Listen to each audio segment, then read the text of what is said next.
okondedwa mama wa Mulungu ametawerenga komanso mamutu wa msonkhano wathu kuti nkhope yanga idzamuka nawo. Tamvetsana mbale wanga kunena kuti muno mudziko timapanga maubale osiyanasiyana ndipo timadalirana. Ndimati ndinene pano siku lako kudalirana ayi, koma lero muvomereze kuti wina aliyense wa mdziko lapansi munga mudalire munthu amene ali ndi mathelo ake ndi malire. Pali zina sangachite ngakhale mutamkonda bwanji, pali zina sangachite.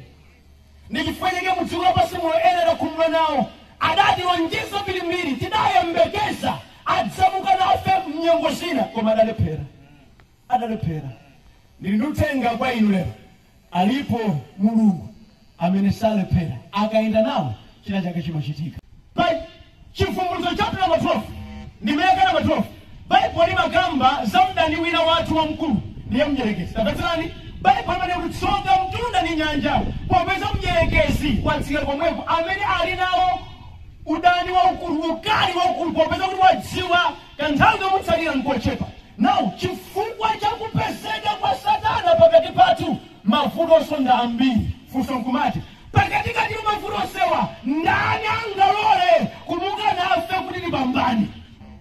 Mugati ngamuna anu kwayika apo ndi mavuto adziwa amuna anu sakuweza pamwe. Mugati nenga anthu achaula kuti ikapo zina ndikozo ukwanitsa inde mumazina na feso manja limakweza Yehova munapatsa mwadenga ndilemekezeke dzina lanu. Palibe zina lingachita.